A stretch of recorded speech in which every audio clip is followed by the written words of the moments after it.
ఎందుకంటే ఏమీ నాకు సంబంధం లేనటువంటి విషయాల్లో నన్ను ఒక అక్యూజ్డ్గా ఇరికించి కాకినాడ సీపోర్ట్ విషయంలో కానీ ఈ యొక్క విశాఖపట్నంలో సిట్ నా పైన ఇచ్చినటువంటి స్పెషల్ ఇన్వెస్టిగేషన్ టీం ఇచ్చినటువంటి రిపోర్ట్ కానీ ఇవన్నీ కానీ కేర్ఫుల్గా కానీ పరిశీలించి చూస్తే చంద్రబాబు నాయుడు గారి ప్రభుత్వం పాల్పడుతున్నటువంటి కక్షపూరితమైనటువంటి చర్యలు, చంద్రబాబు నాయుడు గారి ప్రభుత్వం అన్యాయమైనటువంటి యాక్టివిటీస్ ఏదైతే ఉన్నాయో, చర్యలు ఏదైతే ఉన్నాయో ఇవన్నీ చాలా స్పష్టంగా తెలుస్తూ ఉన్నాయి.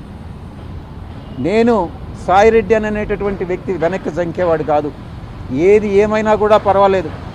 నేను ఒక్కటే చెప్తా ఉన్నా, అధికారం అనేటటువంటిది శాశ్వతం కాదు. అప్పట్లో జగన్మోహన్ రెడ్డి గారు కూడా 2019లో అధికారంలోకి వచ్చినప్పుడు నేను 20-25 సంవత్సరాలు అధికారంలో ఉంటానని అనుకున్నారు. ఇప్పుడు చంద్రబాబు నాయుడు, లోకేష్ బాబు కూడా ఈరోజు మేము అధికారంలో 20 సంవత్సరాలు ఉంటాం అనుకుంటా ఉన్నారు. కానీ అధికారం అనేటటువంటిది ఎవరిని అట్టిపెట్టుకొని ఉండదు. ప్రజాభిమానం చూరగొన్నటువంటి వాళ్ళే అధికారంలో ఉంటారు. నేను ఇంకా కూడా చెప్తా ఉన్నాను, ఈ కోటరీ ఇలాగే కొనసాగితే జగన్మోహన్ రెడ్డి గారు అధికారంలోకి వచ్చే ప్రసక్తి లేదు. ఈ యొక్క కూటమి అలాగే కొనసాగితే జగన్మోహన్ రెడ్డి అధికారంలోకి వచ్చేటటువంటి ప్రసక్తి లేదు. ఒక రాజకీయమైనటువంటి ఒక స్ట్రాటజీ ఉండాలి. ఆ స్ట్రాటజీ ఏందనంటే కూటమిని విడగొట్టగలిగినప్పుడే జగన్మోహన్ రెడ్డి గారు తిరిగి అధికారంలోకి వచ్చేటటువంటి అవకాశం ఉంటుంది. ఆ స్ట్రాటజీ ఇచ్చేటటువంటి వాళ్ళు కానీ, అమలు చేసేటటువంటి వాళ్ళు కానీ ఈ యొక్క కోటరీలో లేరు. జగన్మోహన్ రెడ్డి గారి చుట్టూ ఉన్నటువంటి వాళ్ళందరూ కూడా ఆయన్ని మిస్గైడ్ చేస్తూ ఉన్నారన్నటువంటి విషయం నేను తెలియజేస్తూ ఉన్నా.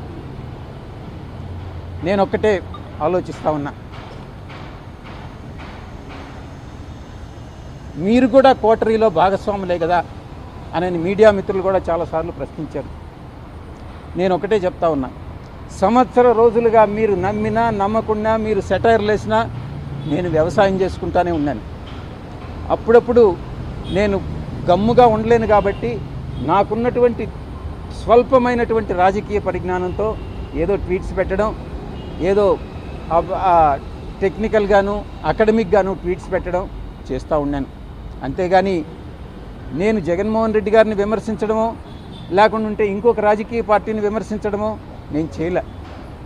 అయినప్పటికీ కూడా జగన్మోహన్ రెడ్డి గారే నన్ను విమర్శించారు.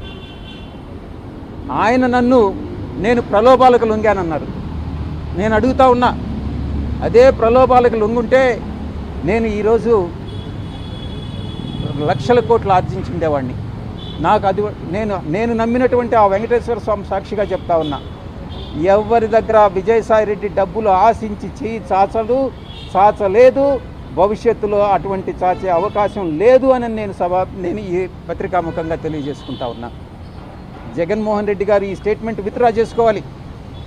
చంద్రబాబు నాయుడు గారు చేస్తున్నటువంటి ఈ హరాస్మెంట్ ఏదైతే ఉందో అది నిలపాలి.